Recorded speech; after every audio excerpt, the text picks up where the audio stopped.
Resgate Editora apresenta A Segunda Vinda de Cristo, um livro de Luz Seckler. Lição 4. Um prelúdio à segunda vinda.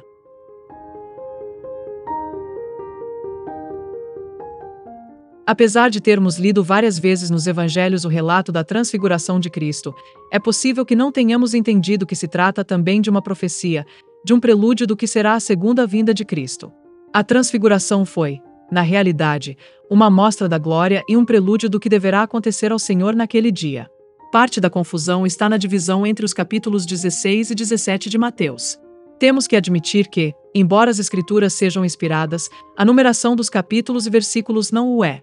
A divisão em capítulos e versículos foi feita por Stephen Langdon, arcebispo de Canterbury, na Inglaterra, entre os anos de 1234 e 1242, ou seja, muitos séculos antes da impressão da primeira Bíblia em português, que foi em 1819.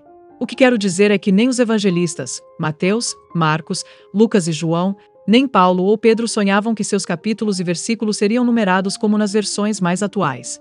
O que gostaria de enfatizar é que a divisão não foi inspirada como a escritura dos versículos e pode ter causado confusão na separação de alguns temas.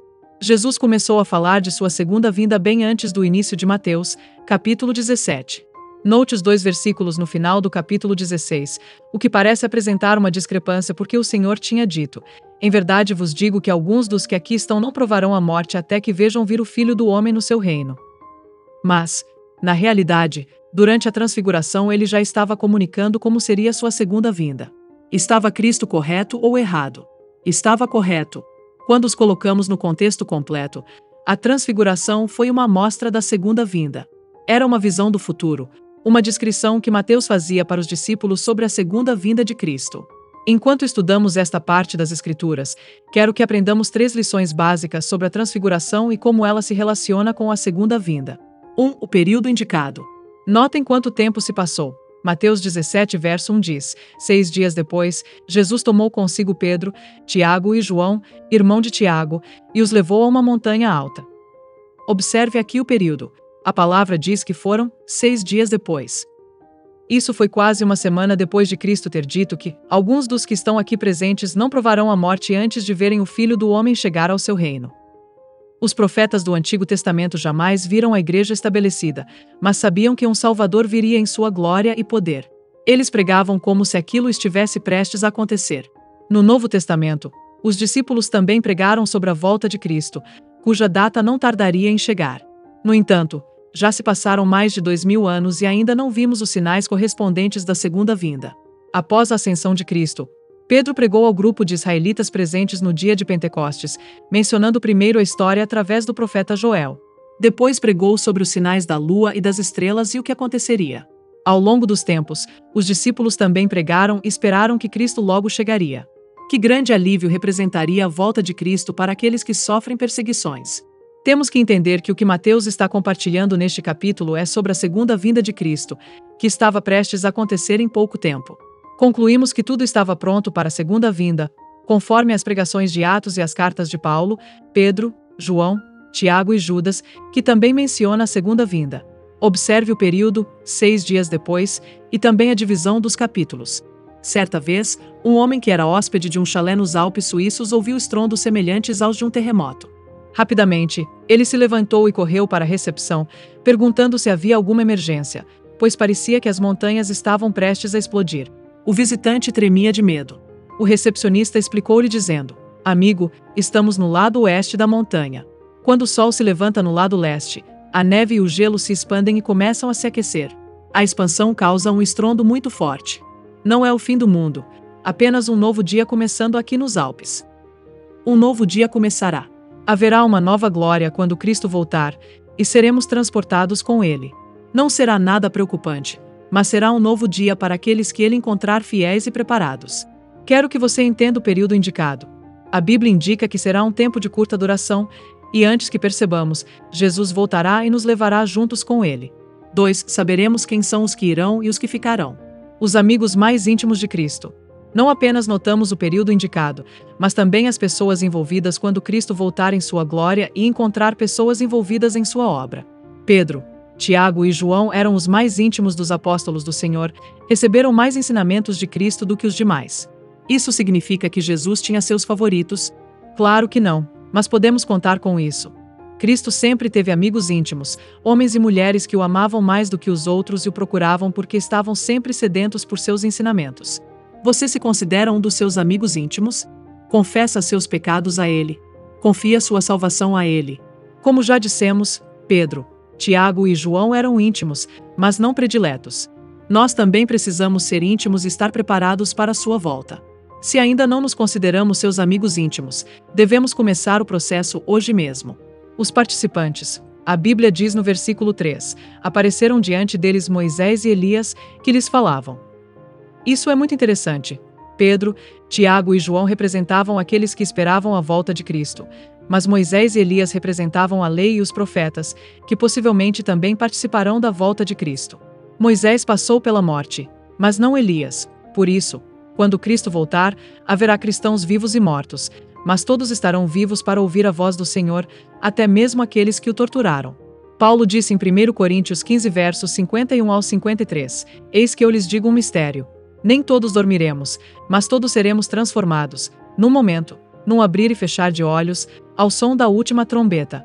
Pois a trombeta soará, os mortos ressuscitarão incorruptíveis e nós seremos transformados.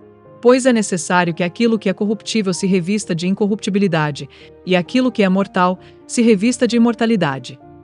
O pregador inglês Charles Spurgeon dizia frequentemente, espero morrer antes que Jesus volte. Porque, no dia em que ele chegar, quero sair da sepultura, olhar para trás e dizer, ó, morte, onde está sua vitória? Nós também teremos algo pelo que cantar e gritar. Não precisamos duvidar, nos entristecer nem nos queixar, pois Jesus vem com todo o seu poder e glória aos que estiverem preparados para sua chegada. O Magnífico. Já mencionamos os mais íntimos, os participantes, mas agora falaremos do Magnífico. Diz a Bíblia no verso 8 o seguinte, e quando eles levantaram seus olhos, viram na montanha nada mais do que Cristo. A segunda vinda não está centrada em nós, será centrada apenas em Jesus Cristo. A Bíblia diz que estavam na montanha com Jesus quando o Senhor se transfigurou. Seu rosto se transformou e se transfigurou. A palavra transfigurar provém da palavra metamorfose, que significa uma mudança que acontece no exterior. Quando Jesus vier em toda a sua glória, nossos corpos físicos serão transformados por algo sobrenatural. Ele terá um corpo eterno e vitorioso sobre a morte, o inferno e a sepultura. Jesus nos transformará em seres semelhantes a Ele e estaremos juntos para sempre. Sua aparência também mudará, assim como a brancura de sua roupa.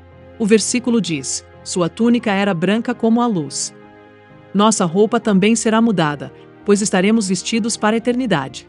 Este corpo corruptível será transformado em um corpo incorruptível e viveremos para sempre no poder e na glória de Cristo. Devemos compreender o que acontecerá tanto com as pessoas envolvidas quanto com o período indicado. O mais importante é que estaremos totalmente livres para entender a importância da segunda vinda, principalmente no que diz respeito a Mateus 17, a história da transfiguração. É importante conhecer a agenda para o intervalo entre agora e a segunda vinda. 3. A agenda para o intervalo entre a segunda vinda e agora. A atitude de Pedro era: o que fazer até a volta de Cristo? O que faremos enquanto isso? O que deverá estar fazendo a igreja até que volte o Senhor? Alguns de nós têm a mesma atitude que Pedro.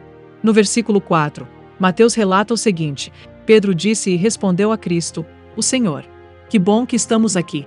Se o Senhor estiver de acordo, podemos fazer aqui 3 tabernáculos, um para o Senhor, outro para Moisés e outro para Elias.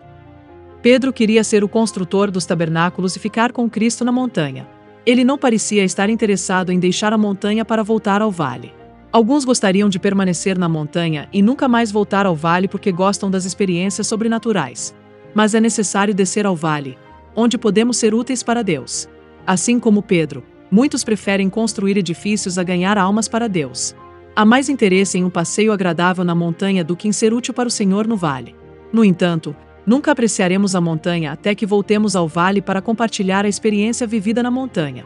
Como Pedro, preferimos participar de algo espiritual na montanha do que enfrentar os sofrimentos do vale. É interessante que, ao voltar ao vale, os 3 discípulos, mais Jesus, encontraram um pai e seu filho. O filho estava possuído por um demônio, e os outros discípulos não conseguiam expulsá-lo. Depois que Jesus libertou o filho do demônio, um dos discípulos perguntou ao Senhor: por que não podemos libertar o filho do demônio a pedido do Pai? Jesus respondeu que isso só é possível com oração e jejum. Jesus conhecia a falta de vida de oração de seus discípulos, que até então era inexistente. No entanto, após a ascensão de Cristo ao Pai, os discípulos ficaram sozinhos e começaram a orar a Deus por meio de Cristo, assim como fazemos hoje. E então eles realizaram a maravilhosa obra de levar o Evangelho de Cristo a todo o mundo, compartilhando o que tinham visto e ouvido do Salvador. Tudo isso foi possível graças ao poder do Espírito Santo, que Jesus enviou à Terra após sua ascensão. A segunda vinda tem como propósito preparar cada membro para receber o Senhor. Enquanto preparo esses manuscritos, estamos no meio da comemoração da Semana Santa e da Páscoa. Nessa época, muitas pessoas assistem aos cultos da igreja que não se interessam pelo resto do ano. É uma pena. Esperamos em Deus que elas se tornem mais assíduas e queiram conhecer a mensagem de amor e esperança de Cristo durante o restante do ano.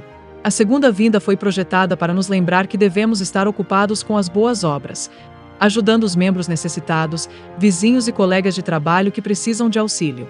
É no vale que encontramos essas pessoas que podemos servir, e assim nos preparamos para receber o Senhor. Jesus não gostou da ideia de Pedro, que não foi aprovada por Cristo, porque isso é próprio das pessoas que só se interessam por experiências sobrenaturais. Precisamos não apenas de pessoas com a atitude de Pedro, mas também da ação de Cristo de voltar ao vale, onde estão as pessoas necessitadas. A ação do Salvador. Muitas vezes esquecemos que a segunda vinda é para motivar os outros a subir a montanha. Aprecio muito a ação de Cristo em Mateus 17, verso 14, que diz: e quando se aproximaram da multidão, tinham deixado a montanha e foram até as pessoas no vale abaixo. Aproximou-se um homem ajoelhado, dizendo: Senhor, tenha compaixão do meu filho. Ele tem ataques e sofre terrivelmente. Muitas vezes cai no fogo ou na água. Eu o trouxe aos seus discípulos, mas eles não puderam curá-lo. Ó geração incrédula e perversa, respondeu Cristo, até quando terei que suportá-los? Tragam aqui o jovem. Jesus repreendeu o demônio, que saiu do jovem, que ficou curado desde aquele momento. Cristo não aprovou a atitude de Pedro naquele dia na montanha, assim como não aprova nossa atitude agora, quando nos recusamos a levar as cargas uns dos outros, assim, cumprir a lei de Cristo. Gálatas 6, versículo 2. Cargas esperam por nós no vale, mesmo durante a segunda vinda, onde encontraremos o Salvador. Não devemos esquecer que sempre haverá alguém necessitado no vale a quem devemos ministrar. A autoridade da Escritura. É interessante mencionar as duas montanhas naquele dia. Em Mateus capítulo 17, versículos 20 e 21, Cristo respondeu: porque a fé que vocês têm é pequena. Eu lhes asseguro que, se tiverem fé do tamanho de um grão de mostarda, poderão dizer a esta montanha: vá daqui para lá, e ela irá. Nada lhes será impossível. Mas este tipo só sai pela oração e pelo jejum. Será que nos importamos com as necessidades de todos, incluindo aqueles que não conhecem a Cristo? Muitos que sofrem podem perder a segunda vinda, a menos que os levemos primeiro à montanha. E a única maneira de levarmos a montanha até eles é primeiro indo ao vale. Precisamos nos tornar amigos íntimos de Cristo e acompanhá-lo ao vale com o propósito de ver vidas transformadas, corrigidas, consagradas, comprometidas e preparadas para a segunda vinda de Cristo. Conclusão. Fazenda mais de 75 anos desde que o navio Titanic zarpara do porto da Inglaterra rumo a Nova York. Diziam que o Titanic era impossível de afundar e, lamentavelmente, aquela foi a única viagem que fez. Naquele dia fatídico, o navio enfrentou águas muito tempestuosas. Em determinado momento, o capitão recebeu informações sobre icebergs flutuando em seu caminho e que ele deveria ter muita cautela para evitar uma colisão. Segundo relatos, ele leu o telegrama, o dobrou e o guardou no bolso. Sua reação foi: avante, marinheiros! Eles seguiram suas instruções, e o resto da história é conhecida. O Titanic colidiu com o iceberg e afundou, resultando na morte de 1.500 pessoas naquela noite. Havia passageiros de primeira, segunda e terceira classe a bordo. Alguns estavam passeando no convés, enquanto outros estavam em suas cabines. Havia passageiros de classes média e alta, bem como pessoas de diferentes níveis sociais e nacionalidades a bordo. No entanto, quando a notícia do naufrágio do Titanic chegou a Nova York, não importava mais a que classe social eles pertenciam. Agora só havia passageiros salvos e perdidos. Hoje, existem apenas duas categorias de pessoas no mundo: os salvos e os perdidos. Quando Jesus voltar, aqueles que permanecerem perdidos serão deixados para trás, e os salvos voltarão com ele na glória. Glória seja ao nosso Salvador. Perguntas para pensar. Quando começou Cristo a falar de sua segunda vinda? Porque a transfiguração e a segunda vinda estão separadas. O que aconteceu aos homens que profetizaram sobre a primeira igreja? Qual profeta Pedro citou no sermão de Pentecostes? Ao voltar Cristo do Pai na segunda vinda, quem o acompanhará? O que acontecerá com aqueles que ficarem para trás na terra? O que quisemos dizer com as palavras montanha e vale?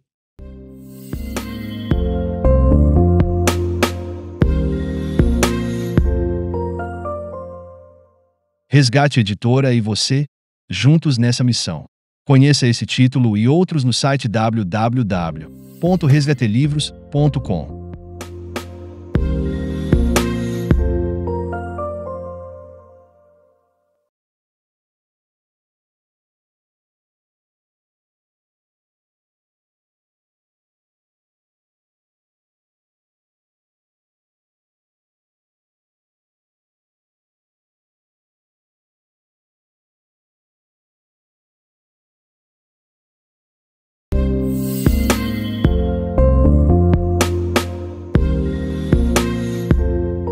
Resgate Editora e você, juntos nessa missão. Conheça esse título e outros no site www.resgatelivros.com.